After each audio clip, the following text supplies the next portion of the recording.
Ministry of Transport said that legal action will be initiated under provisions of the Essential Public Services Act in relation to the railway employees engaging in the strike action. Now, Secretary to the Ministry LP Jayampati said that all employees who have decided to work will be provided with the necessary security. Azra San brings us more details. Yes, thank you, Sadhuru. Now, the strike action launched by the railway trade unions are still ongoing. It has been going on for 10 days and it doesn't seem like it will come to an end very soon. But what about the loss incurred by the Railways Department due to this ongoing strike action? We spoke to the former Auditor General, Gavin Vijay Singh, in this regard. According to the Auditor General's Department, as at the end of December 2017, the Department of Railways incurred a loss of 7.59 billion rupees. In addition, the Auditor General's Department said that due to the railway strike action in 2017, the department suffered losses due to decline in passenger income. Due to the ongoing railway strike action, the Department of Railway losses its daily income of approximately 15 million rupees. In addition, the Treasury allocates approximately 600 million rupees to the department on a monthly basis. So on the other hand, this amount will be saved due to the lower fuel and operating costs. However, 75% of this 600 million will still comprise of expenses. The loss incurred due to the strike action will no doubt add to the burden of this country. Day by day, the efficiency of the Department of Railways is declining.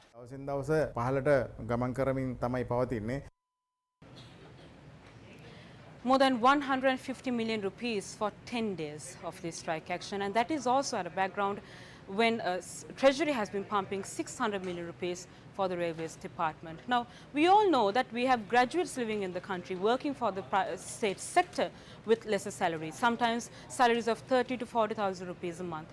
But in the Railways Department, from the lower position to the topmost position, there are employees earning higher salaries. But even that being said, they are still citing salary anomalies. Now, the General Manager of Railways is very clear that they have to report to work and that leave have been cancelled.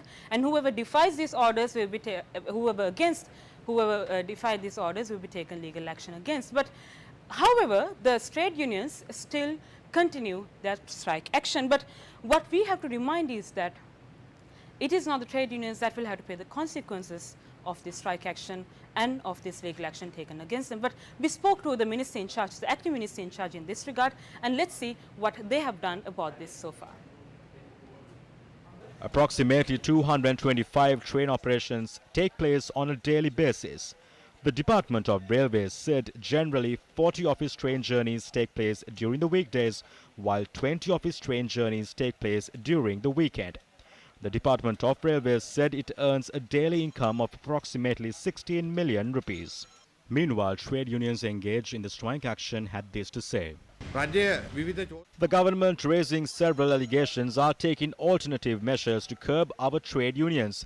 I stress, no member or trade unions will be intimidated by such threats. We will continue the strike action.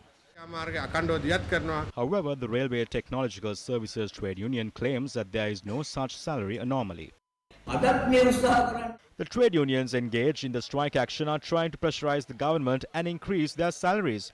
There is no such salary anomaly. It's nothing but a lie. We are the ones who are facing an unfair situation. You cannot increase salaries by inconveniencing the general public like this. Against a backdrop where a National Salary Commission was appointed, it is not fair when they launch strike actions in such a manner. When the report from Ranuk's committee was to be made public, they launched a strike action opposing it. They are not suitable for such a salary raise.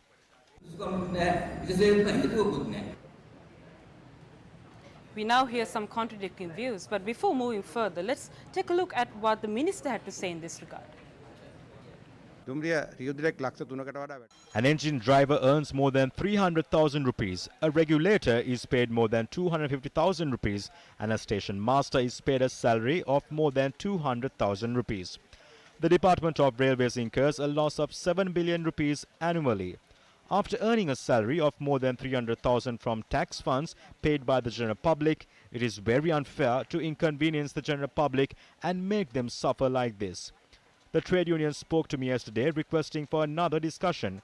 So far, we have had 4 discussions. Afterwards, though they promised to agree, they don't. Therefore, I said, I will only arrange another meeting if railway employees report to work.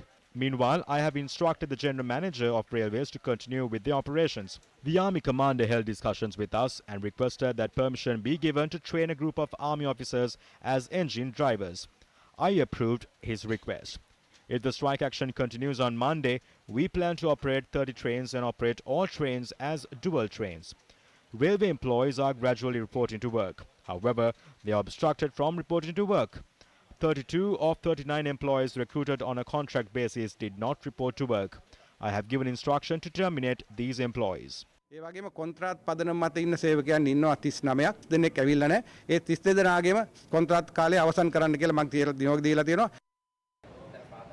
We saw how the trade unions launching the strike action justify the cause, citing salary anomalies. But the trade unions that are not involved in the strike action say that this is all a lie and there's no such salary anomaly. Despite all of this going on, the people of this country continue to suffer because of this ongoing strike action. We all saw how the people were hanging on to trains and they were traveling to their offices and to their other destinations. But one might wonder how these people travel in these trains under such risky circumstances. We spoke to some people in this regard. Let's listen to what they had to say. We take the season ticket, get scolded from the bus conductor, pay the money and leave. They have not obtained degrees from London universities. There are less than 1,000 of them. Yesterday, one student fell down. The day before that, a student's leg was severely injured. Why are we afraid of 700 to 800 people when there are millions of people in this country? How many people live in this country? All those engaged in the strike action should be terminated from the employment and replaced with new employees. දවස් ගානක් මහත්තයෝ මුන් පඩි ගන්න ආණ්ඩුවේ මහත්තයෝ මත අපේ දුප්පත් අපෙන් මුන්ට එන ගහන්න ඕනේ මහත්තයෝ. The usual norm is that people join trade unions when they launch a strike action against injustice and unjust actions. But when the trade unions don't serve the people anymore, when they deviate from the people, these trade unions will not be able to survive any longer because people will not be tolerating this for a long time. We saw how other trade unions got together with these trade unions and tried to justify the situation. But people know better. People know that end of the day, it is the people of this country are being hindered. Their daily activities are being hindered due to these ongoing strike actions. But it is evident that those who engage in these strike actions will face legal action as claimed by the authorities. But what they have to remember is that consequences of these actions and the families of these people will have to face legal actions by the authorities. Now, according to the authorities, according to what they said, if they continue to defy these orders, the people, the trade unions might even lose their jobs. But who will have to pay the price for it? It is not the authority, it is not these trade unions, but definitely the families of these trade unions. And they must remember that they are going on a path that will leave the families, their children, in a helpless situation. And as journalists, we are not being pessimistic. We are not saying that this is wrong. But as long as it is not for a just situation, if it is not for a just cause, why do they continue to hinder the lives of the people? And if these small number of trade unions have control over 20 million people of this country, there is definitely a problem in this. And at a time like that, where will we stand? We will definitely stand with the people of this country. These demands ideally should be made during the next financial year. While this matter is being discussed, railway trade unions continuing to strike an inconvenience is not something we approve. The government must take action immediately.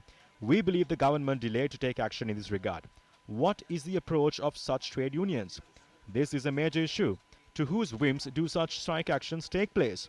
The responsible trade unions and all those responsible, even their family members, must pay special attention to this matter. To whose political agendas are strike actions launched? We must act fast to protect the general public. ජන ජීවිතය ආරක්ෂා කිරීම සඳහා වහාම කටයුතු කරනවා.